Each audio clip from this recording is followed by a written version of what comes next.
रसूल से मेरा राज है, तुझे कैसे पता चला? उमर बिन अब्दुल अजीज के जमाने में ना एक सैयद साहब कहते मेरी 4 बेटियां थी तो मुझे जरूरत थी, मेरी कोई मदद नहीं हो रही थी, मैं दुरूद शरीफ पढ़ते पढ़ते सो गया तो मुझे ख्वाब में महबूब पाक का दीदार नसीब हुआ। फरमाते मैंने इस्तगासा पेश किया कि हुजूर परेशान हूँ, बेटियों का बाप हो। तो नबी पाक अलैहिस्सलाम ने फरमाया तो उमर बिन अब्दुल अजीज के पास जाओ।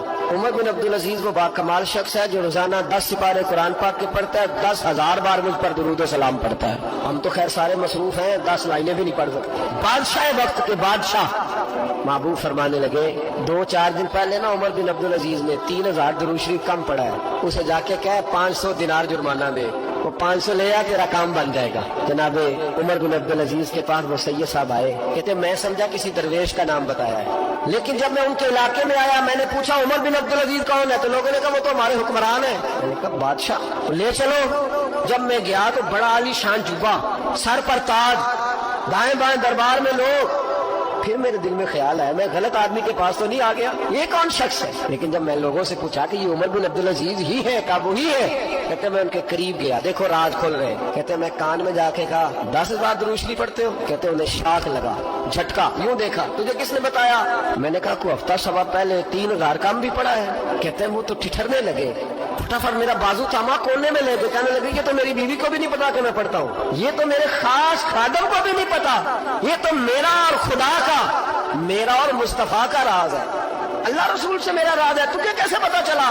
कहते हैं सैयद साहब कहते हैं मैंने उनसे कहा कि जिनके साथ आपका राज है मुझे उन्होंने ही बताया है, राजदार ने ही बताया है। और महबूब ने फरमाया मैं सैयद हूँ, मुझे घर में जरूरत थी, सदका ज़कात ले नहीं सकता, मुझे हुजूर ने कहा जा उसे कहा तुझे 500 दिनार दे, कम पड़ा दुरूद शरीफ। तो कहते हजरत उमर बिन अब्दुल अजीज एक सुतून के पास चले गए और सुतून पर उन्होंने बाजू रखे, चेहरा रगड़ के चीखे मार के रोए, तू अमीरे हरम, मैं गरीबे बेनवा, तू कुजा मन कुजा। अरब के अंदर साल के बाद औरतों का एक मेला लगता था खाना काबा के पास, सिर्फ औरतें इकट्ठी होती थी, मेला लगा हुआ था।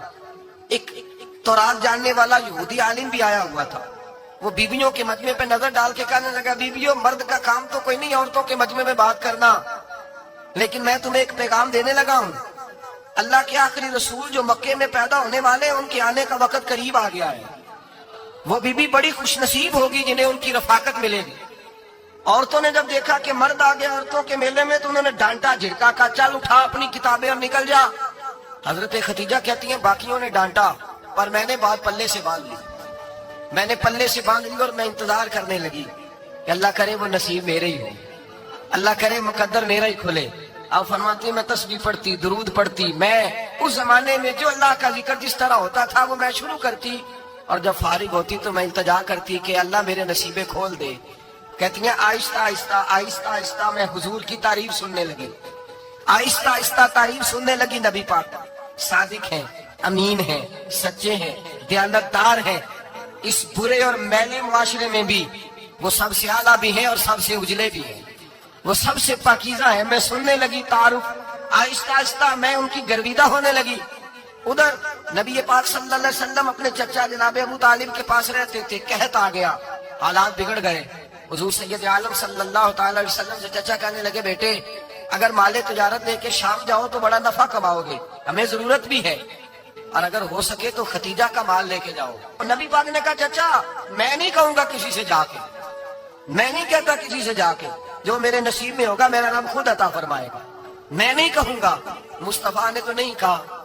हजरत खतीजा रदी अल्लाह ताला अन्हा कहती है मैंने खुद अपनी खादमा को भेजा, मैंने कहा जाके पूछो तो सही कि मेरा माल कबूल होता भी है कि नहीं, पूछो। नबी पाक सल्लल्लाहु अलैहि वसल्लम से पूछा, हजरत खतीजा की ख्वाहिश है कि आप माल लेके जाएं, हुजूर ने कबूल कर लिया।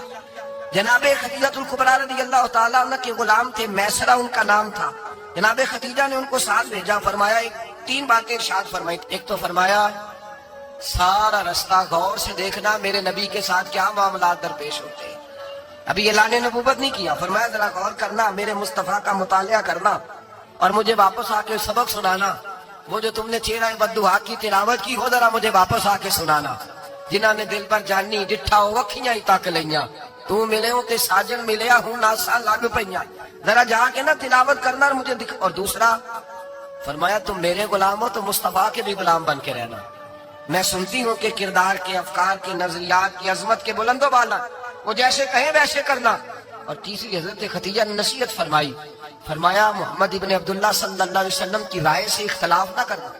یہ چلتے ہوئے معاہدہ کیا, جو وہ کہہ دے سو کر جانا. غلام کہتے ہیں میں ساتھ گیا, باتیں میں نے سن لی, لیکن جب سفر شروع ہوا نا, ابھی چند منزلیں طے ہوئی تھی, میں نے کہا ختیجہ آپ نے کیا نصیحت کرنی تھی, ان کے ساتھ جو رہے گا وہ ان کا غلام ہی بن جائے گا. ان کے ساتھ جو رہے گا تو اجے میرا محبوب نہیں ڈٹھا جن ویکھ کے چند شرماوے, جے رکھے ہاتھ پھلا وچ ہاتھ نال پھلا رل جاوے, تے ادھی راتی چند چڑھ جاندے جدوں جلوہ فرماوے. مایا جو بھی ساتھ رہتا غلام ہو جاتا. میں اصلا کہتے میں گیا, تجارت شروع ہوئی. کہتے ہیں نبی پاک صلی اللہ علیہ وسلم جب منڈی میں پہنچے تو لوگ قسمیں اٹھا اٹھا کے مال بیچ رہے تھے. اللہ کے محبوب جب گئے نا تجارت کرنے, تو ایک آدمی کہنے لگا چلو معاذ اللہ بتوں کے نام تھے لات و منات, کہنے لگا لات کی عزا کی منات کی قسم اٹھاؤ. تو نبی پاک فرمانے لگے ان کی قسم اٹھاؤں جن کا میں نام لینا بھی پسند نہیں کرتا. ابھی اعلان نبوت نہیں کیا, اور فرمایا ویسے بھی میں قسم دے کے مال نہیں بیچتا, خریدنا ہے تو خریدو, نہیں خریدنا تو نہ خریدو. کہتے ہیں لوگ قسمیں اٹھا اٹھا کے پیچھے جاتے تھے, پر میرے نبی جس سے رخ پھیرتے تھے وہ نبی پاک کے پیچھے ہو جاتا تھا. ماتے کئی گنا زیادہ نفع کمایا. ہم رستے میں تھے, حضور ایک درخت کے نیچے آرام کرنے لگے. ایک عیسائی راہب غار میں بیٹھا تھا, نکل کے آ گیا, مجھ سے کہنے لگا مجھے وہ جانتا تھا. میں سنا یہ کس کو ساتھ لائے, یہ کون ہے؟ میں نے کہا اہل قریش کے ایک معزز آدمی ہے. کہنے لگے یار جس درخت کے نیچے یہ لیٹے ہوئے ہیں یہاں عام آدمی نہیں لیٹ سکتا, یہاں وہی لیٹے گا جو اللہ کا سچا رسول ہوگا. یہاں دوسرا کوئی لیٹ ہی نہیں سکا, یہ رسول ہے, ان کا خیال رکھنا, خیال رکھنا. کاش میں اس وقت تک زندہ رہوں جب یہ نبوت کا اعلان کریں. میں ایسا کہتے ہیں میں غلام ہو گیا.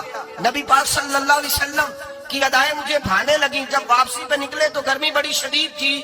فرماتے ہیں جب دھوپ تیز ہوتی تو بادل کا سایہ آ کے حضور پہ سایہ کر دیتا, بادل کا ٹکڑا نبی پاک پہ. اللہ جانے کہاں بیٹھ کے لوگوں نے کتابیں پڑھی ہیں جو کہتے ہیں 40 سال کے بعد نبی بنے تھے. پتہ نہیں کہاں بیٹھ کے کتابیں پڑھی ہیں. ہم نے تو جو سیرت پڑھی ہے وہ بتاتی ہے کہ تیری حیات پاک کا ہر لمحہ پیغمبر لگے, ہر لمحہ پیغمبر لگے. یہاں تو وہ لوگ جو کئی سال پہلے 20 اور 25 سال پہلے حضور سید عالم صلی اللہ علیہ وسلم کی رفاقت میں رہے, وہ اعلان کر, لوگ پتہ نہیں کہاں بیٹھ کے کتابیں پڑھتے ہیں, کہاں بیٹھ کے.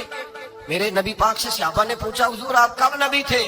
فرمایا ابھی آدم کی مٹی گوندی جا رہی تھی, ابھی آدم کی مٹی گوندی جا رہی تھی, میں تب بھی اللہ کا رسول تھا. میرے بھائی نبی رحمت سید عالم صلی اللہ علیہ وسلم کے غلام حضرت خدیجہ کے غلام کہتے واپس آیا, اور پہلے بھی کئی دفعہ حضرت خدیجہ کا مال گیا تھا, بڑے نفع آئے تھے, پر جو نفع اس سال آیا وہ پہلے کبھی نہیں آیا تھا. کہتے ہیں مجھ سے حضرت خدیجہ کی سہیلی بھی بیٹھی تھی, میں بھی آ گیا, اور جناب خدیجہ کی سہیلی کہنے لگی چل مال کے بارے میں کچھ بتا, کتنا بھی کہا. میں نے کہا مال چھوڑو, مصطفیٰ کی سنو. اور پھر کہتی چلو ٹھیک ہے, بادل سایہ کرتا تھا, چلو ٹھیک ہے, تم سے راہب نے پوچھا تھا یہ صحیح ہے, انہوں نے تیری سارے رستے بڑی خدمت کی, تیرا بڑا خیال رکھا, پر یہ بھی بتا تجارت کیسے ہوئی. تو میں سر کہنے لگا زندگی میں نے بھی ساری گزار دی ہے, پر اس رسول کے ساتھ 4 دن ہی گزارے ہیں.